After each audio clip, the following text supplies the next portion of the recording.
baganda baffe n'omulundi guno tusanyuse nnyo okuba nga tuli ku mutimbe gagadde luno olwa bwino.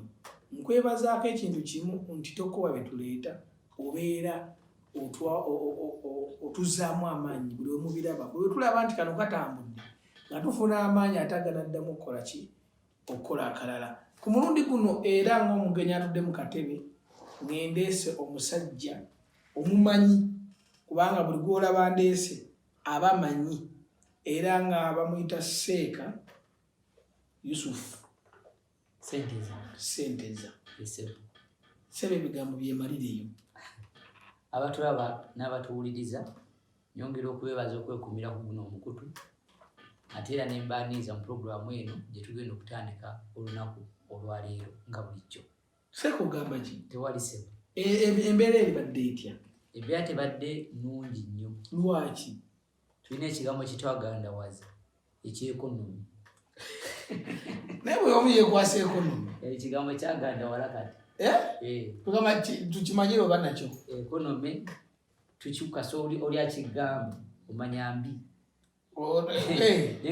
Ayinza okuba ategeeza ekonomi ya improvinze. Ekigambo kyagandawalira mu bubi. Tekiriko bulungi bwakyo. Era Seeka mu mbeera eyo ebintu bingi bize bihappeninga omwaka gugenda kuggwako. Tubadde mu nnaku enkulu eza Krisimansi yawedde. Krisimansi eno nkimanyiko ekintu kimu nti esala akuloosi. Buli omu temuleka mu nju. N'owoogamba sijja giwulira. Krisimansi ekusikayo. Mu mbeera eno ebikujjuko biba bingi. Tugenda mu mukujjuko ogwa 31 na lumu nabyo bikujjuko. Tumalako emyaka nga buli mwaka tugumalako ne tusanyuka ne tucelebratinga endulu neekubwa ne tuyingira omupya. Naye ebintu bingi nnyo abantu bye baba batamanyi ku mbeera y'okumalako omwaka. Ekisooka nawulirako oba nategeddeko nti ensi zonna tezimalako mwaka gwe gumu oba ne tribes oba n'ebika eby'abantu abalala. Lwaki kiri bwe kiti? Lwaki ffenna nga tuba tuli ku nsi emu?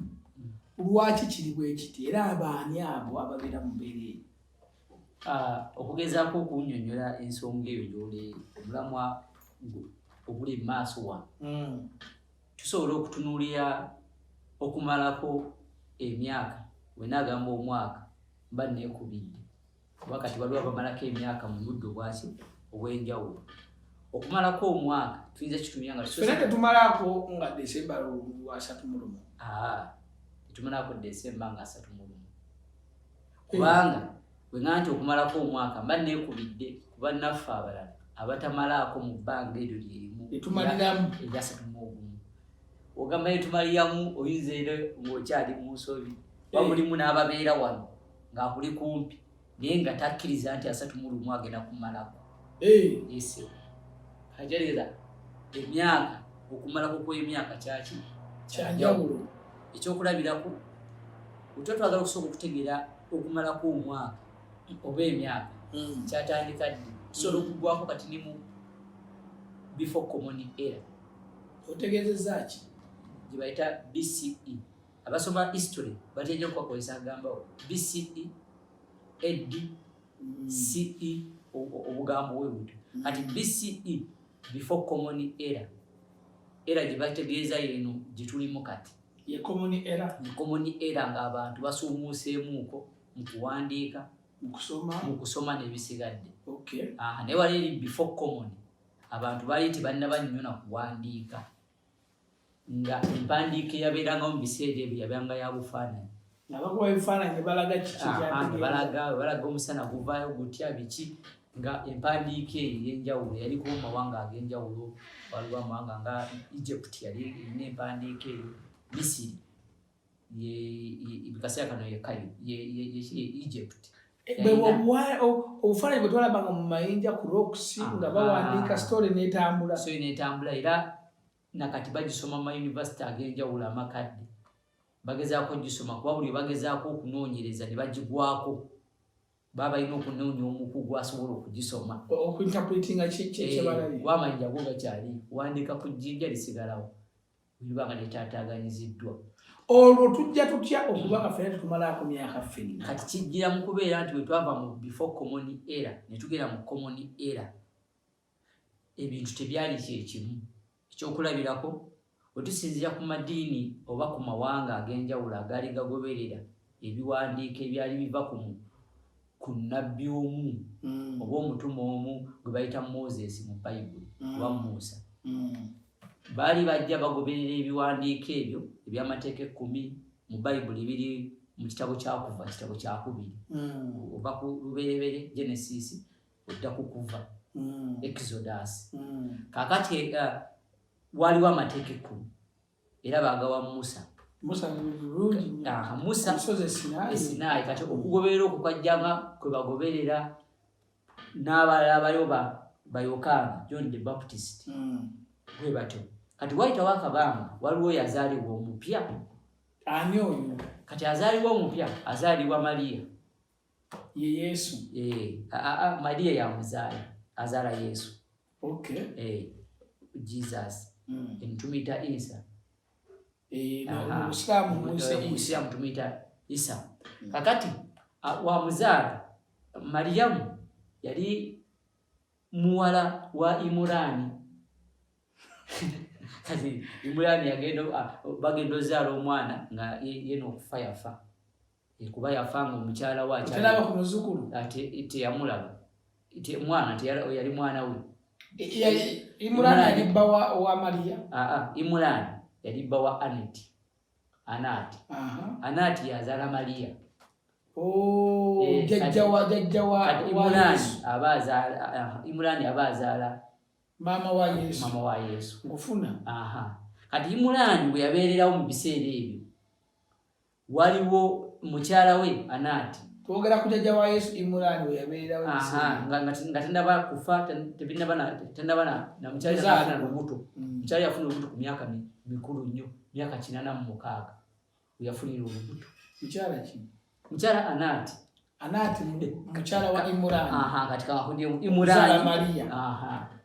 Okuzaala Mariya. Myaka 86. Lwe lubuto lwa Mariya ng'ali mu lubuto. Mariya ali mu lubuto ku myaka 86 mu maama we. Naye maama we Anati yalina muganda we omukyala bamuyita Elizabeth. Maama wa Mariya Anati yalina muganda we sister we bamuyita Elizabeth. Kati Elizabeth baawe baali bamuyita Zakariya.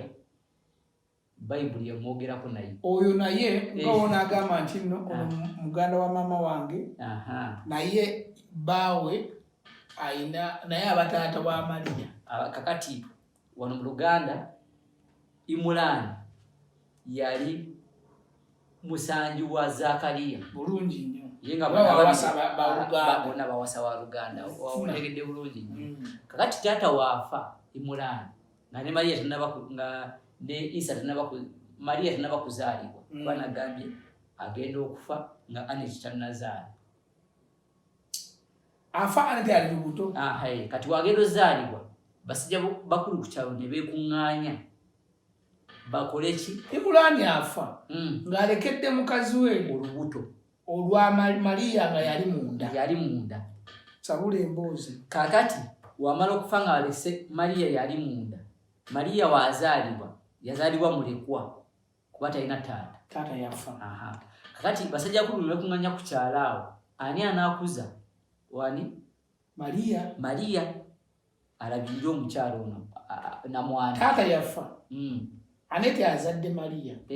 Abasajja bakulu ku kyalo beekuŋŋaanya balina obuvunaanyizibwa. Banaye taata wuli yafa ani anaakuza Mariya. Enkola eyo yaliwo ne wano mu Buganda. Omukuza. Kakati nga bakuba akalulu emirundi 3 saagala kayitamu n'okufuna obudde okkakkana. Akalulu ne kalonda musajja mukulu Zakariya ogambye yali bba wa sisita wa Mariya. Akalulu bakakuba kagwa ku Zakariya. Taata era abataata w'ono. Kati ng'akulira mu maka ga maama muto. Mariya teyakulira wa Aneti. Aneti yaliwo naye ng'akulidde mu maka. Kitegeeza nti oli yaliwo naye ng'ali mu maka Zakariya yarabirira Aneti ne muwala we Maria mu makage. Maria yali wa sister we. Genda mu maaso. Kakati we bakula ne bakula nono Zakariya n'ekizibu nga tazaala kati mu Elizabeth nga tazaalanga. Linda ku. Maria Imulani afudde. Alekedde Maria olubuto. Alekedde Aneti olubuto. Aneti olubuto lwalina munda mulimu Maria. Maria alina sister we yafumbire wa Zakariya. Bamwita Elizabeth. Wono waafa Maria wazaalibwa kwa Aneti. Bakuba akalulu okulaba ani agenda okuza Maria. Kagwa ku Zakariya yawasa sister wa Maria. Maria asituka. Aneti asituka. Ne muwala we. Bagenda mu maka ga Zakariya ewali sister we Elizabeth. Bano tebalina baana. Elizabeth bamusanga talina mwana. Kati balina omwana omu mu maka ga Zakariya. Maria. Aneti gwe yazaala ng'ali wa sister we no Elizabeth. Bali bana mu maka. Maria sister wa Aneti, Elizabeth ne Zakariya. Kati ne Zakariya naye asaba nnyo ne mukyala we bazaaleko omwana. Olwo bali mu myaka emeka? Bali myaka mingi, kubanga n'omukyala ne myaka nga 87. Alaye kisoboka. Kuba ne muganda yazadde ayina 86. Kakati mu kusaba okungi ne Katonda nabo n'abaanukula. Abaanukulira ku myaka emeka? Ayanukula kumpi Zakariya nga ali myaka 10 naye ng'omukyala ali mu 87. Elizabeth afuna olubuto. Naye afuna olubuto. Kati bw'afuna olubuto naye azaala omwana. Omwana gw'azaalayo omumanyi. Awo twagadde tusooke tuyingirire ddala mu kitabo ekitukuvu ekikuza Krismasi. Sijja kugamba eddiini. Sister wa Aneti. Yes. Elizabeth ali mu maka tazaala. Aneti azze n'omwana yazaalira ku myaka 86. Nabali bakamba ekiteera kisoboka basaba Katonda abaddamu nababawa omwana ku myaka egyo emikulu. Kati balina abaana babiri. Maria nani? Omwana gwe balina Maria omulala bamuyita Yahaya. Yazaalibwa Elizabeth. Yahaya ne Maria be baana abato abali mu maka ga Zakariya omuli Aneti ne Elizabeth. Kati Yahaya tusooke tuyironye mu Bayibuli we baliyita gwe bayita John yazaalibwa Elizabeth. Kati tulina John ne Maria azaalibwa Aneti. Bali wakabato bayita Anati. Tutegese bulungi nnyo okulaba. Kakati twagala lwaki nkuzizzaako eyo? Bannaffe abakuzizza olunaku olukulu olwa Krismasi nga bwe baluyita. Twali twagala tusooke tulage ani lutandikira ku ani. Ani aleeta Krismasi? Lwaki tugenda maaso? Naye ate netuleme kwerabira nawe yava ku bwani kyanjawulo. Agireeta ne wonna tukwatewo. Kati yava ku Imulani kuzaala mwana gwe bayita Mariyamu kuzaala mwana gwe bayita Yesu. Isa buni Mariyamu mu Luwarabu bwe bakwogera. Isa mutabani wa Mariya. Isa mutabani wa Mariya. Kati naye enkola tujja kwongera tukagaziyeeri lwaki ye bagamba mutabani wa Mariya. So nga nti Abawarabu ebiseera ebyo n'Abayisirayiri balina boogera ku taata si ku maama. Kati nga gwe bulina omwana wanene ne mu Buganda mutabani wa boogera musajja. N'enkola eyo n'Abawarabu gye baali balina n'Abayisirayiri gitwagikoppa. Naffe batusanga tugirina. Tukopa bukopi nawo waizo kwa bakopa kuba naffe batusanga tukolaki genda mu maaso. Bajja wano mu myaka gyabwe gye bajja basanga Obuganda bwaliwo dda mu 1300 eyo Ekibuzo kyembuuza. Tulabye abaana John ne Maria bazaliddwa. Ate bakwatagane wano Christmas. Bakulira wamu. Kati bamala okula ono omwana omu ku bo. Omuwala Mariamu yalinganga wangaaliya nnyo musinzizo. Era ne bamwongerayo okwo essinzizo eddala gye lyali nga tawangaaliya nnyo na wano waka. Essinzizo atuwuliriza agitega eki? Essinzizo omuntu basabira. Basabira. Ebiseera ebyo kuba kyaki.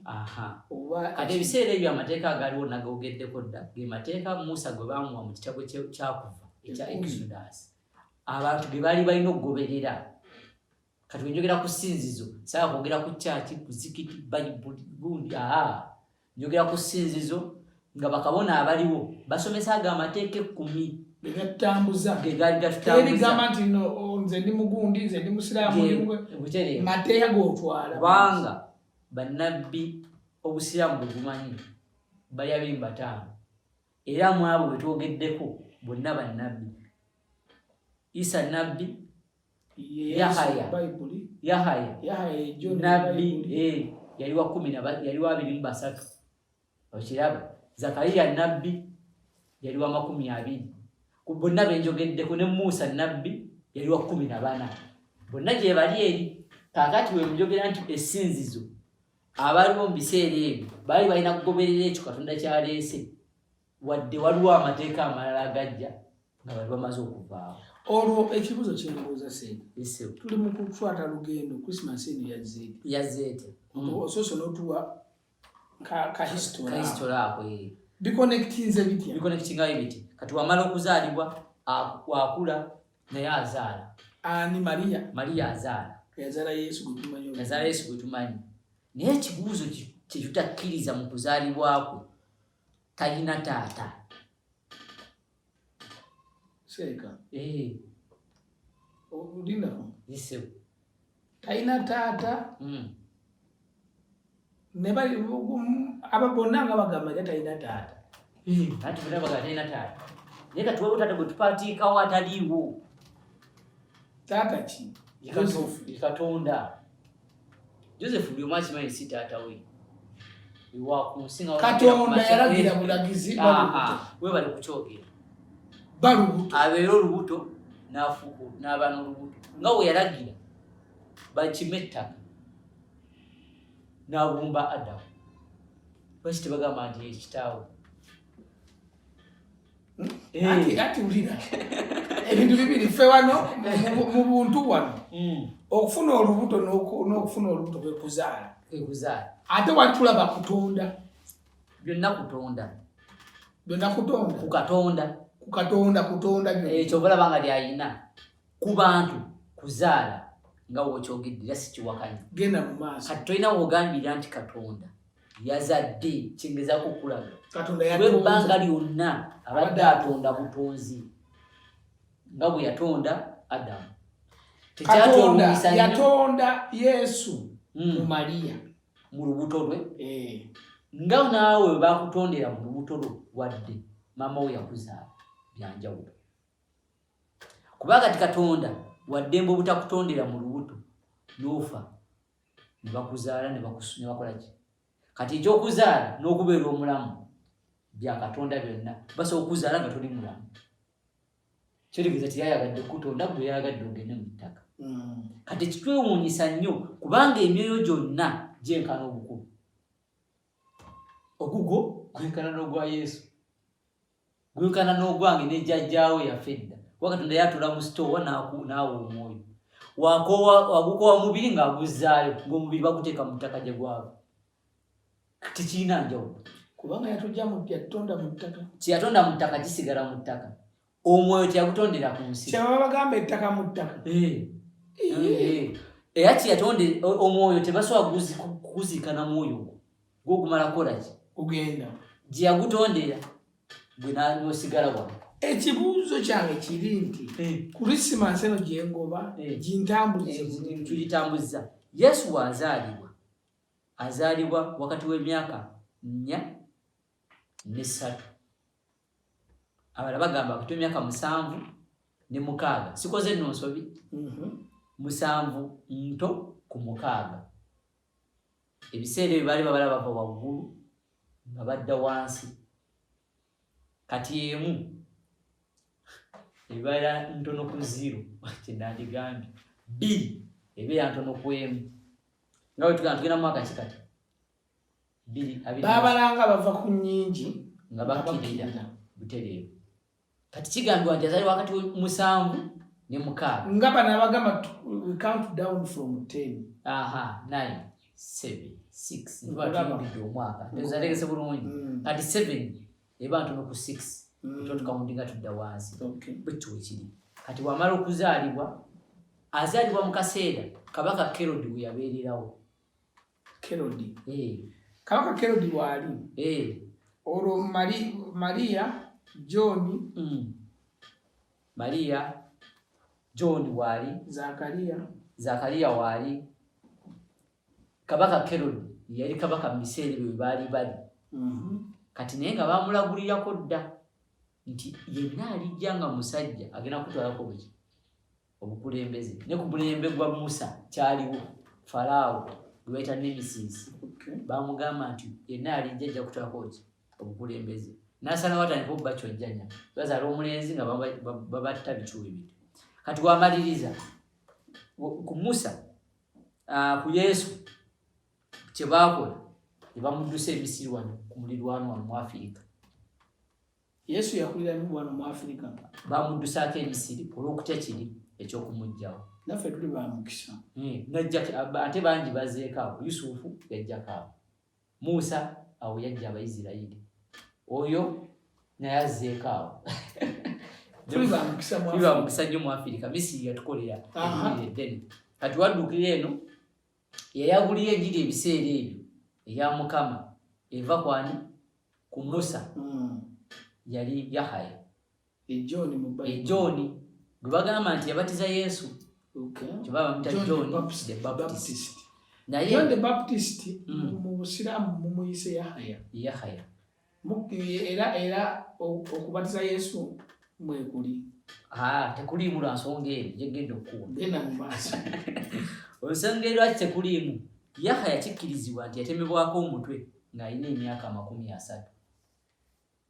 Era ye nnabbi oba ye mutume. Saidi ki gy'oliko? Zonna. Ne Bayibuli bw'egamba? Ne Bayibuli tesukka myaka 30 mu buweereza bwe. Era ekikkiriza nti yamutemako omutwe yali kabaka ebiseera ebyo. Yalagira nzo kugamba nti yali kabaka naye nga si yatemerako ddala. Naye yalagira execution n'ebeerawo ne bamutta. Naye bagenda omutta ng'ate gwe yabatiza ali luddawo ali Misiri. Bamuddusiza Emisiri. Kati ekibuzo kinene nnyo era ne bannannyini eddiini egamba okubatiza bakyebuuza nabo. Kubanga ekyemisiri bakyogerako nabo yagendako Emisiri. Ate ekyokubatiza bakyogerako. Ate n'emyaka ono gye bamuttirako ono agenda okukomawo okudda eno. Ebyo gyanjawulo. Oli yali yafa. Oba ntegeese bulungi. Tugamba tebamubatiza. Siwe njagala okyogera. Jagala tugatte batuwe ennyiriri nga bamubatiza. Beerabira emyaka. Wakati emyaka tunatako gibala. Ojalabanga ne Yesu. Emyaka yagamba mubatizizaamu ate yaliwa Misiri. Ate agenda okukomawo nga John bakoze eki? Bamusse. Kijagaddemu awo. Awo bajja tuwa abawuliriza bajja kuwaga bajja tuwa update. Okkirizibwa okutuwagala owonya bwino. N'oleeta nabbe tujja kuba tuwa bwino akolaki? Genda mu maaso. Wakomawo eno naye mu kaseera kali nga tannaba kudduka biri aliwo omwana ayenze omusajja ali mulungi wano ku kyalo yamuzaala Imurani ono akoze biki. Kati njagala kuddamu neebuuza ekibuuzo. Ani yalikodinga 25 bwe bamuzaala? Ebitabo ebitukuvu tebitwogerako. Tebiyogera ku lunaku olwo. Bayibuli eyogera ku 25 kutabasibe. Si kuzaala Yesu. Inako 25. Desemba Christmas. Kutabasibe. Bayibuli eyogera ku kutabasibe. Ante Desemba 25 ebiseera ebazaaliramu Yesu gyali emyezi 10. Si 12. Kiki otegeeza mu kyo? Desemba okawulira bulungi sewo. Wenkasala kukaliko ekigambo date. November kaliko ekigambo noni. September kaliko sept. Bwetuddayo mu nkola y'Abagriiki ezo zaabanga shape nsonda. Ebyo byategeeza nga nsonda kati kankuddiremu. September sept kitegeeza ensonda eziri 8 eziri 9. Ntegese bulungi. Ziri 7. Nemuba zi pentagon. Kati pentagon ziba 5. 7 sept septagon. 8 octagon. 9 nonagon. 10 decagon. December. Ogwali mwezi gwa 10.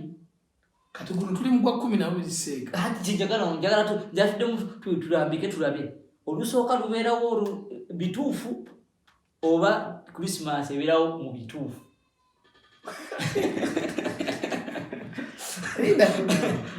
Kakati oyagala kugamba omwezi ogwa December gwabeera gwa 10. Gwa 10 ebiseera ebyo. Si gwa 12. Si gwa 12. Era ng'ogukulembera yabanga March. April gwa 2. May gwa 3. January February byavaawo.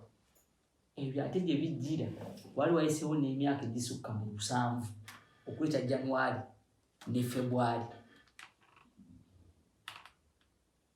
Oyagala kuŋŋamba tuli mu nnaku enfu ze tugamba nti omwaka tumazeeko tuli mu kwingana si byebyo. Mu kaseera kano olw'okuba tubala ate nga bajjanga babalayo bakyusa kuba nakugambyeko waliwo ebiseera nga babala bava waggulu badda wansi. Nawo ebiseera bafinka ne bamanyis mu Brazil nga babala emyezi 30 ku kalenda yaabwe. Kati bamanyis nga babala emyezi 20 ku kalenda yaabwe nga buli mwezi gwenda ku 20. Kati okubala okuva mabega kwajja kulongoosa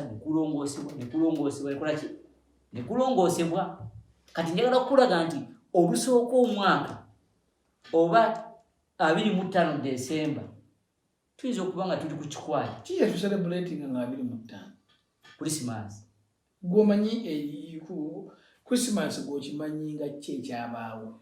Christmas ekyali kibaddewo kwe kuta abasibe mu Bible. Si mazaalibwa. Amazaalibwa ne Bible tegoogerako. Alina olunyiriri ajja tusindikira atugambye nti nga 25 December mu Yokaana 13:8 wekiri. Amazaalibwa ga Yesu sebo gwe twabaddemu. Yesu yazaaliddwa. Yesu mu kuzaalibwa kwe teri yali kodinga time eyo. Sinza kubanga lwe twatandika okubala kalenda Yesu lwe yazaalibwa ate ne tugitandikira gyekoma. Tanayenge January yanbadde January yaffe oba gwe gusooka. Kyova olaba nga kyaki y'Abakatuliki yeeyawula ku nsonga eyo nefuutukamu kyaki empya esimbukire Buyonaani ey'aba Orthodox Church. Tekibatakola kyonna nga si ky'Abakatuliki okuleko olunaku lwa Christmas tebalukola kuko. Era kulubaawo mu January. Ekiki? Yesu wawa wazaalibwa mu January. Teri mu Orthodox yakuziza lunaku olwo. Ne wano mu Uganda tebagoberera Synod Church. Genda Namugongo wano wali ekitebe kyabwe ekikulu. Awo ngo ovudde mu bibiji beta batyawo. Genda wola abo balukuzizza. Kuba tebakikkiriza ekyo. Mukyo nawe okikkiriza bwoto si mazaalibwa ga Yesu. Sinze nzekka. Ne bannannyini kitabo nakyo bakimanyi kuba tekiriimu. Kyavaawo. Kisoboka okuba nga kyagunjibwawo. Kati Christmas nkubira akafaananyi fe ab'ennaku zino fe tugikoze fe tugitaddewo oba nedda yaliwo naye si edda ennyo byanjawulo. Kale tutandikire ku dda we yaliwo. Bo baali baselebratinga ki? Baali baselebratinga eza bulijjo nga tunakera ku makya ne tuteeka mu kalenda yaffe olunaku lutaddemu lw'abaana abaakosebwa sikoseeru. Kakati niweta emyaka 3 nga azaaliddwa emyaka 2 emabega nga alina emyaka 2 ayinza n'obutamanya nti olunaku lwayingirawo buyingizi mu kalenda. Ntegese bulungi nenga tegwaliwo emabega. Nze nkubuuza aba baselebratinga Christmas baselebratinga nga ki? Nabo baselebratinga nga Yesu kuzaalibwa? Abalina bakatonda baabwe kubanga ebiseera ebyo okubeera nga basinze ekitali Katonda kyekitandise leero n'emabega kyaliyo. Kati waliwo mu mwezi gwa March baselebratinga nga balaba emunyenye eya Venus ng'era bamanyi balumbamu olutalo Abaroma tosobola kubawangula. Kati baselebratinga nga omwezi bwe gutandika ogwa March gwe gwali nga gusooka nga baselebratinga olwakatonda waabwe okubeera nga gyali Christmas. Nkubira ekifaananyi bagiselebratinga nga batya bo teyaliwo. Abebedda bugamba bagiselebratinga nga batya teyaliwo. Etandika myaka ki? Christmas etandika myaka ndowooza nga Yesu amaze okufa nga yise emyaka nga 33 oba 35 baseerabidde ne batandika mpola okuluteekawo naye terwakola mu mawanga gonna. Amawanga gajja galwegattako mpola kubawo n'amawanga nga tebaluselebrating nga tebamanyi nti waliyo Christmas mawanga kyabo nga tebakimanyi gyeri nga tebagiselebrating kati nga Saudi Arabia abo mbategeera batagiselebrating basiraamu Tunisia babona bayogera basiraamu. Kati olumbuuzizza oba bagiselebrating nga weewali. Ate mbuuza ekibuuzo ensensi ya Christmas eriki obutuufu bwakyo? Nyinza obutagiwa mu direction bantu gye bayinza kugirabamu naye abasinga obungi bakimanyi nti byabusuubuzi ensonga enkulu erimu kubanga sitooko zonna ziba zirina okukala mu biseera bya Christmas. Buli muntu agenda yaabwe yali ekyo. Agenda yali yakutunda. Agenda mu ddiini teriiwo. Ne wobeera ng'oli eyo gwe ng'olina olunyiriri we kali lusindike. Ddiini kyeyogera ku Christmas? Tewali ddiini eyogera ku Christmas nga mpandi nga kiwandiike. Tukyogera mu kamwa na kukiteeka kalenda naye nga kiwandiike. Omwana wa Ssebo nga bwe bakyogera Yesu azaaliddwa teyazaalirwa ku olwo. Teri yalikodinga lunaku mukyala yazaalira mu kisibo kyange nga luli 25 Desemba. Wabanga ne kalenda tugibala tusinziira ku mazaalibwa ge yandibadde nga lwe lusooka tekisooka. Naga church yeyawula. Church y'Abakatoliki yafuutuka mu church y'aba Orthodox lwa bimu ku bintu batakkiriza. Church endala y'abakwata Sabbiiti. Iyo church ya Musa abakwata Sabbiiti bajja ddala mu Exodus. Bajja mu Exodus bategeera etteeka lya Musa erya Sabbiiti y'olunaku olw'omusanvu. Olwakwano nno kitubuzaabuza nnyo ate tuyita olw'omukaaga. Naye olunaku olw'omusanvu kuba olusooka lwa Sande. Abo nabo teri yagenze ku church ate ndo waliwo na Sande. Naye wano Uganda ogyeko ki? Amakanisa agasinga gonna gasaba ku olunaku olw'Esande olwa Christmas ne batuuse ku Mande. Era olaba kunga abantu baabwe ne bagenda basaba. Basaba ki? Basaba era ne bagamba Yesu akoze ki? Era ne katemba n'ebiki atuwaaka buli kimu Yesu azaalibwa. Tewaliwo ekiwandiikibwa Yesu azaaliddwa wano. Church y'Abakatoliki erina ebitabo byayo 2. Bakatisimu ekisooka ne bakatisimu ekyokubiri. Tewali baakiwandiika. Alina olunyiriri asindike. Church y'aba Protestant ye nannyini Bayibuli. Wadde Omukatoliki agikwata mu Kereziya ye nalowooza nti y'aba Protestant. Bayina endagaano enkadde eva ku lubereberye paka ku Malaki. Bayina n'endagaano empya eva ndowooza nga ku Maaka paka ku Bikkulirwa Revelations. Tewaliwo kiri. Mu Busiraamu mukirina? Tetulina Yesu ng'azaalibwa. Christmas temugirina? Teriiwo.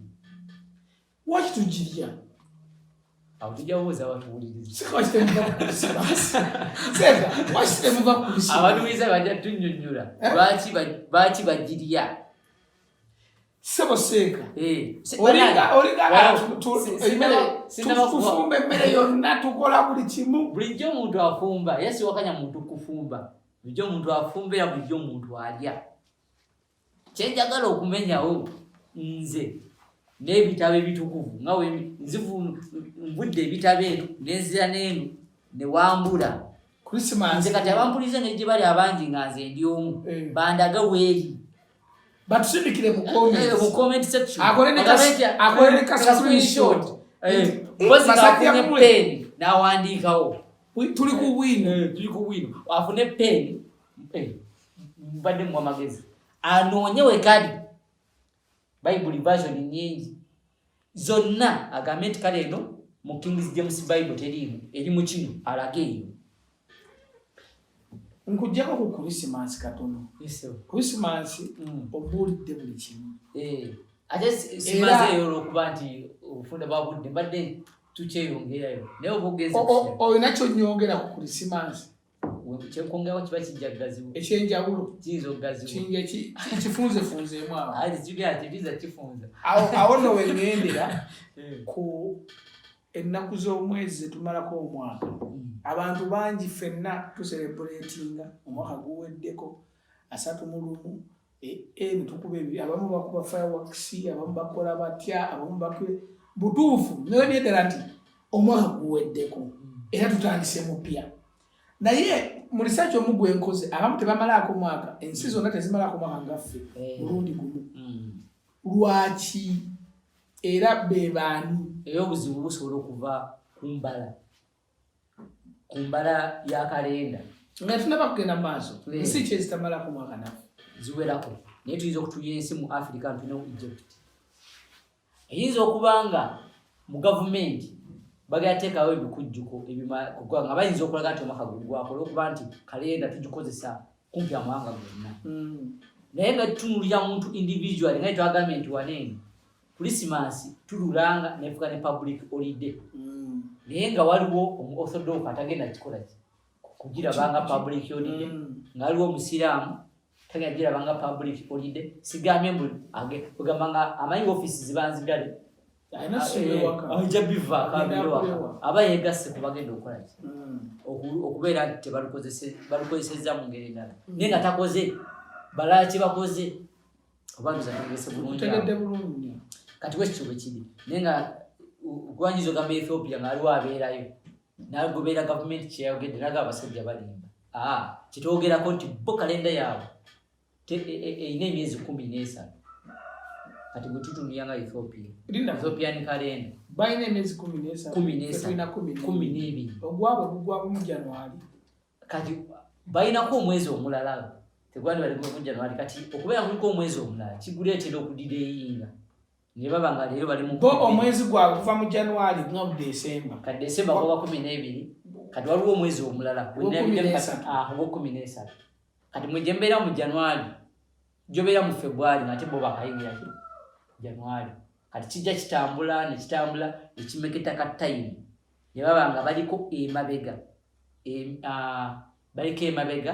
emyaka nga 8 wobero baze bulungi wetubanga ffe tuli mu 2022 jaka emyaka 8 kati baba nga mu 2015 eyo nsi ki Ethiopia kalenda yabwe kati wenjikebera kati egamba mwaka ki kati wokebera kati ga 2015 weteka mu Ethiopian kalenda ndateka mu kalenda azini kalenda just kuba kati jukira Ethiopia n'ennyonyi Ethiopian Airways kati nza kutambulira kweyo kalenda nga atabala batambulira kweri obanza ntegerekese bulungi awo global village kati kubanga olajja gamba wena tuke Ethiopia ijja kubena kuzo mwezi west nga 15 omwezi omwaka weguti kati baiza kozesa eri mu offices enjawulo nenga ya traditional yeyo bali mali emyaka 8 bilambirira era bwe tunaba tu celebrating nga 31st oba first bajja kuba tebanna batuukayo kati waliwo n'amadidi nga tebajja tuukayo mu 31st nga bajja celebrating nga mukaaga oluzo omwezi gwa January nga omwaka gugwa madini kyabo kati kyemumanyi ku madini kati nga aba 7 sidde omwaka Christmas yaabwe kupozi Christmas twagivuddeko nzaka tukanjwe ku ddiini nga y'Abayisiraamu. Kati eddiini y'Abayisiraamu omwaka gwe baguyingira dda. Mwaka ki gwe bayingira? Kati omwaka gwe bayingira gwa 1444. Tuli mu 2020 ate weerabira. Yes. Bo bali mu 1444. Era omwezi kati ogwe balimu mwezi gwa mukaaga. Kati kyobola banga 31 Desemba oyinza obutamukwata nako nnyo kubanga yayingira dda omwaka dda abulabo we bali. Kyobola nage kati amawanga nga Tunisia erina abantu 99 ku buli 100 basiraamu. Kati toyinza kusuubirayo na kikujju kya bulusooka pozi ng'ekirina kulagwa justice ne Tunisia yayingidde kubanga bali mu global village. Nabo balina tunuulira kalenda eyo olw'ensonga tukola ki tugikozesa amawanga gonna. Eyo kalenda gitwogerako kati gye tulimu. Abangereza bagyeyungako mu 1724 eyaffe gye tuliko. Eyo kalenda amawanga gaze gagiyungako bweyunzi teyaliibwe mabega nga eri bweta nga bava ku zaabwe ne badda ku zaffe si ku zaffe ne badda kuyaba kwebungiddwawo kwali tugamba muno yaffe si yaffe azini bannasayansi bategeera nti kalenda eno yeetaaga emyezi 12. Kyobala bange emabega yali ya myezi 10. Mu 1500 waliwo omusajja babe mutagalirewo gali yatunuuliranga ensi eno yeetooloola ennaku 360 oba ennaku 350. Kati nga oba dividize mu 10 waliwo ennaku nga 56 ezibeera zirekeddwa ebbali. Ennaku 360 zezikola omwaka 360. Kati ye yakijja ku nsi engeri yeetoolamu omusana n'agamba nno tetulina kuba na myezi 10. Tulina okuba n'emyezi tutambule n'ensi nga bwetambula. Ina emyezi 12. Naye ate emabega waliwo bo abaali bakiraba nti ina 12 leero sigenda kuboogerako. Naye so okuva olwo yazuula nti yeetoolola emirundi 360. Kati ne bagamba ebirundi 360 okukomawo yatandikidde kitwala ennaku 3 days. 360 okukomawo okukola full revolution saako okuggwayo 360 days. Kakati nga nte emyezi 10 nga teziba teziwera nnaku ezo zibanga munaku 3.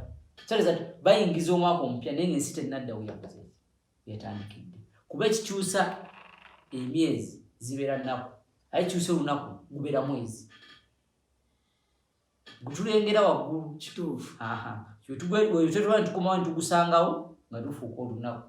Naye ate mu kwetooloola okumalayo twetunaba kumalayo musana oba ekitegeere ati bwe twetoola omwezi ogwo gulaba gwe guleetera okukyusa emyezi gwetoloola bwegujja netugulaba nga gulinga nga olaba akolokomba nga olaba gubanga kasi guba mupya. Otina mutugulaba nga gulinga kasi nga guggwayo. Otina mutugulaba nga gulinga kasi nga tukyusa omwezi. Kati abaali bakikola kuva mabega gali mawanga ag'Abawarabu agawangaliranga Mecca, Madina, Arabic Peninsula, Ottoman Empire ebiseera ebyali efugawo Abataki. Kati abo balinga nga bakyusa emyezi gyabwe nga basinziira ku mwezi nga bamanya nti gukoze eki gwedde. Enkola eyo nakati ekyaliwo Abayisiraamu gibakozesa ne mu kusiba tulaba omwezi. Ekikulabisa omwezi guba gukyuse. Kyova olabanga abo bakyali ku oligino y'okubala kubanga bo babala mwezi gwennyini wekiwera emyezi 12 nga balaba emipya nga bamanya omwaka guweddeko. Kati bannaffe bannasayansi bagenda okujja okupuluvinga kino n'ebyuma bya telescope nga kiroledde emabega kyalimu. So mbuuza ekibuuzo embala yaffe yetwawula okuba nga buli omu tatuuka ku kumalako mwaka at the same time. nayenga ono yalabanga ensi yetoloola ennaku 3 okuma weyabadde gwe mwaka. So in other words nekakati panna waliwo abagenda waliwo abatagenda yingira mwaka nga 3 December ono nga bo bagenda yingira mu nnaku zaabwe nga ffe twayingira dda butereevu pakati nze kati mukaseera kano kati nga bengambe banene abali mu mwezi ogw'omukaaga kwolwo zijja kubena kuza omwezi 8 omwezi ogw'omukaaga kwa 31 w'omukaaga bajja kuba mu gw'omukaaga zijja kubena kuza omwezi 8 bajja kuba mu gw'omukaaga nakuza omwezi 8 oyo tomusuubi yakuserebulatinga kuba yayingira dda atulabanga abalalu yajja kutumya otuzinaaga babadde kibamu tebamanyi nangeri mwezi gye gutambula. So in other words fetu batini abagendo celebrate bubayizo kwa sibatini banji olwensonga bagenda kugoberera global village. Now global village etuuse ebintu ebyo wakati essaawa eno ng'oggyeko nti wano nsimbula ng'eri kiro naye essaawa eno abantu bonna ffena tulinga bali kuki ku kyalo kyekimu kyebayita global village. Ebintu ebyo tebigenda kyuka, ebintu ebyo tebiyinza kyuka wabula biyinza nakuddayo ku bituufu kubanga byakyuka kalina kalenda gye nkubaledde abali mu 1404 bali badde babivaako dda emyaka 1404 nga bakola ekyo nekimanyikiddwa ne kalenda bajawula waliwo apps zendaba nga kalenda bajawudde ne babala kirani ne babala kyala kyesanga ne Ethiopia ng'oli agikoze website ye nebala kyala nga nti kati sikugambe ne date nga mwezi gwa 6 zijja kubeera nga 8 okuva mabega ng'era weekiri era oba okebera osobola okulaba nti nno nga 15 January 2022 lwali lwakumeka muzire ennaku nga nazo bazikulaga ate nga nedda tewaliwo na internet. Kati banene ababalira ku mwezi bo tolina ngeri oza kisimula kuba omwezi kibetezo kyasimulawo omwezi buli wegulabika bo nga bakyusa buli wegulabika nga bakyusa wegugenda nga bagaa kati generation nga wezijja zikyuka tebaawo abamu waliwo generation etabala bulungi tekisoboka tebaliwo baawa kati ate banene abatalina ntandikwa bo bana batalina ntandikwa yakino banyigako n'emyezi gyoba osanga bebaawabwa kankuwa ekyokulabirako mu 2007 omwezi gwalabika emirundi 2 mu mwezi gwa July mwaka ki 2017 emyezi 2007 gwalabika emirundi 2 nga bakyabala omwezi gwe gumu bali nga bo bakyabala mwezi gwe gumu omwezi bana babalanga 1404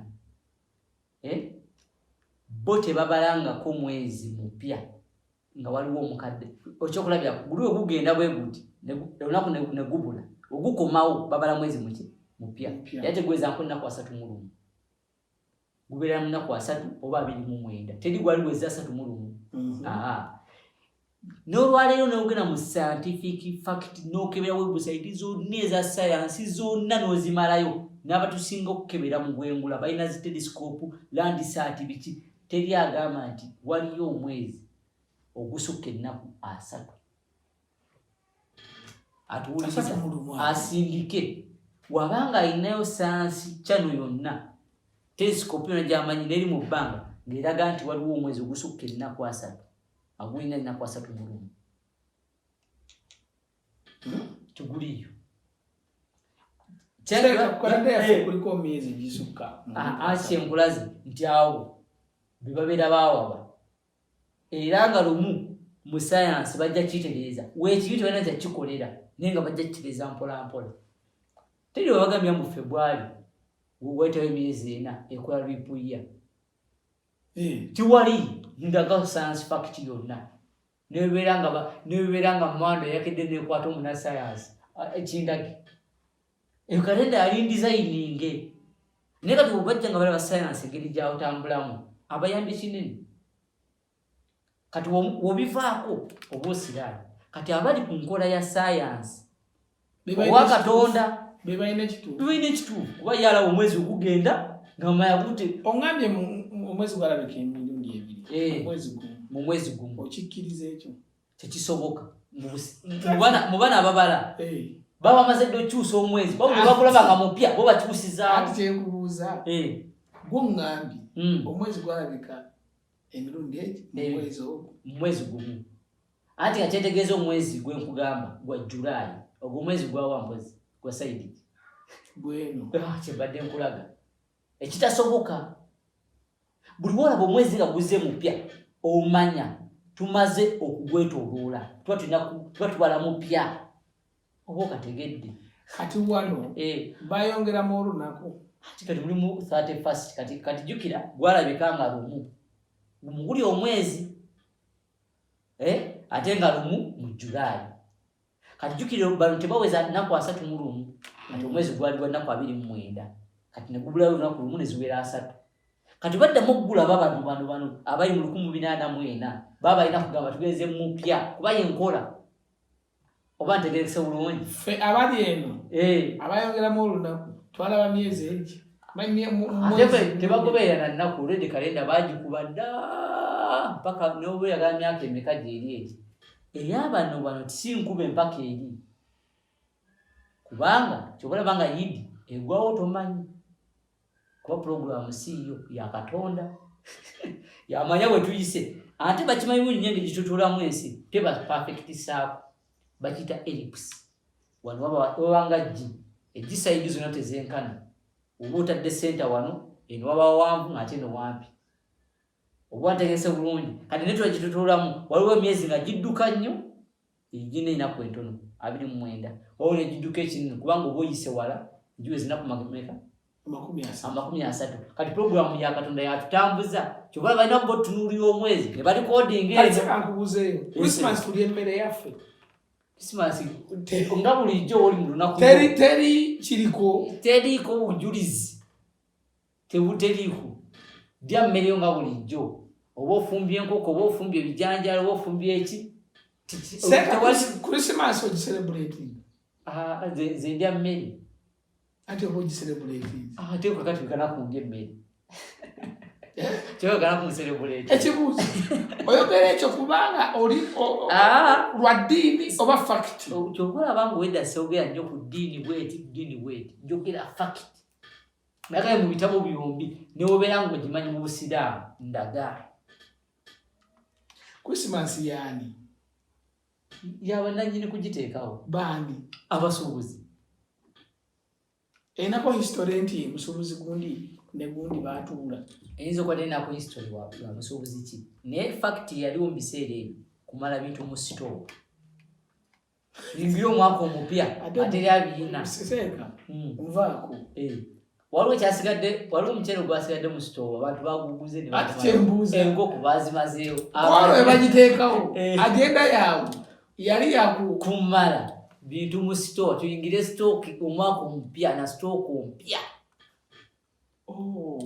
kyotegeeza kyennyini weba kyekyo kyatuukiridde kubanga abantu bagula naye bateeta kankuwa ekyokulabirako oli asobola okufumba ennyama kilo 10 ngewaka babadde balya 2 nga ne bakweyongeddeko abaala nga bayinza kulya 4 kati omukaga gwaki stock ati ogambye eggwemu ati nkulaze stock eggwewo yo weba kyekyo yawedde bwe tutunuulira engoye katunuulire eggwanga lyetulimu nga Uganda oli asobola okugenda n'agula engoye ng'ateese bukadde 3 yatunda emmwanyi mwezi gwa 10 n'agaana ozikozesa mpaka lwanazikozesa kuki ku Christmas eriyo nga 25 obaomalako na mwaka 26 ne weyita lunaku lwa bibokisingidde mu bimusimululire ebirabo bye mwereetera n'ovuga wiiki namba tolina kyokola bwoba tolina kyokola okozesa ebintu bingi ewaka kubanga oba ojjagula noyingira omwaka at the same time story kati bagenda okuddamu okukola nga stock enkaddeyo eweddewo newoseera oti abantu bagula kubanga eyo mentality bagiina lubeerera Nze njagala nkubuulire gwatuuliriza sigenda sukkawo wano kubanga nga bulijjo tuleeta ebintu tubyogeddeko endowooza yontuufu osobola ogituwa oba olina facts mu comments n'olaba wogamba nti sikiriziganyiza nammwe wano fact eriwet ne wet tulyaniriza kubanga bye bitwongerayo n'okumanya tekukoyeka seeka si buli abantu ng'olina byobagamba ku Krisimansi abadaba n'abampuliriza abaliyo nze nkyayogera kusaba bujulizi bwa Krisimansi busindike mu comment section ndaga akanyiriri oba okuba screenshot n'okatulagira ddala tujja kukaniriza tukalabe naye nga olunaku olwo teruyinaako bujulizi mwebale nnyo mweraba